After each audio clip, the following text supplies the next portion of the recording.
By now, you've all seen the pattern of Real Madrid signing talented youngsters on mega deals. The Endrick signing has made it very clear that they are not planning to stop this anytime soon, but has this strategy been truly worthwhile for the Galacticos? In this video, we take a look at some of the bright youngsters that Real Madrid have signed on big contracts, and we'll look at where they are and how they're doing. So how about we start with their wing wizard Vinicius Jr. When he was signed in 2018 from Flamengo, he was one of the most highly rated talents from Brazil, but things didn't go as he would have expected in his first season at Madrid, and he was often criticized for his wastefulness in front of goal. But he managed to turn things around, and now he's regarded as one of the best wingers in the world. And his teammate Rodrygo would be hoping to follow in his footsteps. Rodrygo is another bright prospect who seems to be living up to his potential, but when he first arrived at the club, he struggled to get minutes under his belt, but his quality was never really in doubt. And over time, he has shown that quality and has even scored some pretty big goals for them. It includes the 2 late Champions League goals in the comeback against Manchester City in 2022. You remember that one, don't you? Of course you do. Well, now he seems to have established himself as one of the key players in that Madrid team, and just like Vinicius, you just get the feeling that he'll become a Madrid legend before he retires. Sadly, Martin Odegaard can't quite relate. He may be Arsenal's captain now, but a few years ago, he was one of the jewels of Real Madrid. At the age of 16, he was signed by Los Blancos from the Norwegian League, and over the next 2 years, he represented their Castilla team. By the time he was 18, he already looked too good to be playing for the B team. But here's the thing, he also wasn't going to displace Kroos, Modric or Casemiro, who were all in their prime. So the solution was to send him out on loan to Herenveen. After that, he went on a series of loans to other clubs like Vitesse and Real Sociedad, playing very well during those spells. And when he saw that he wasn't getting a chance at Madrid, he joined Arsenal, and the rest, as they say, is history. Another player who had a slightly similar path was Takefusa Kubo. You may know him as a former Real Madrid player, but here's one fun fact. He was once actually a member of the Barcelona Academy before he even went to Madrid. Yep, that's right. But that's just by the by. You see, when Madrid signed him in 2019, they must have thought he'd go on to become one of their star men. Sadly, that's not what happened, and he spent the next few years on a series of loan deals before finally leaving the club to join Real Sociedad in 2022, having not played a single game for Real. But the good thing for him is that he's now one of the best players for Sociedad at just age 22. Although they were also signed as youngsters, Camavinga and Tchouaméni had already created a name for themselves in France.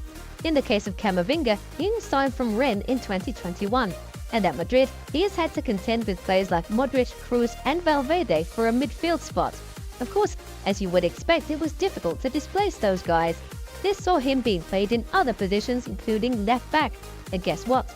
He always delivers top performances in every position. Some fans even claim that he could play as a goalkeeper. Pretty cool, right? Of course, with Modric getting older, his playing time seems to have increased, and you just know that it's only a matter of time before he makes that midfield position his own. As for Tchouaméni, he was signed from Monaco 1 year after Camavinga for a fee of about £85 million. But unlike Camavinga, he was a bit lucky. And you know why? It was because his signing came in the same window when Real Madrid sold Casemiro to Man United, so it was fairly easy to get into the first team for Real Madrid. Of course, he seems to have made that position his own now and is likely to keep it that way for many years to come. Another player who'd be hoping to follow in the footsteps of these guys is Arda Güler. He is the most recent addition to the list of high-profile youngsters signed by the club. In July 2023, the attacking midfielder signed for Madrid for an initial fee of around €20 million. He also looked like he could be heading straight into the first team, but sadly, his Real Madrid career has been plagued with multiple injuries. He's failed to make a single appearance for the club. Now, that's some really bad luck right there. Anyways, at just 18 years of age, he still has a lot of time on his side, so he could still go on to kickstart his Madrid career and possibly become a legend for the club. As for Reinier Jesus, it's not looking likely that he'll become a Real Madrid legend, and here's why. The 21-year-old midfielder was signed from Flamengo in 2020, and since that time, he has still yet to make his competitive debut for the club. Instead, he has spent most of that time out on loan at Dortmund and Girona. At the start of the season, he was sent out on loan again, this time to Frosinone in Italy. and this came after he was reportedly refused the chance to train with the Madrid Castilla team.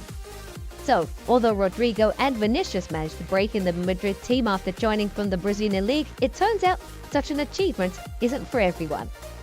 Another player who managed to break into the team at a young age was Raphael Varane. He was signed from RC Lens in 2011 at the age of 18 and made several appearances for them in his first season. And by his second season, he had pretty much broken into the first team at the age of just 19. Well, he would then go on to spend 10 years at the club, helping them win pretty much everything in football. He also cemented his name as one of the best defenders of his generation before making that move to Manchester United in 2022. His Manchester United teammate Casemiro was also signed as a youngster for Madrid. Well, Real Madrid first signed Casemiro from Sao Paulo in January 2013 at the age of 21. But unlike all the others, he was initially signed on loan. But here's where it gets a bit complicated. You see, at the end of his loan spell, he was then signed permanently for about 7 million, but he found it difficult to break into the first team, which made them loan him out to FC Porto for a year. And when he returned at the end of that season, he broke into the Madrid setup.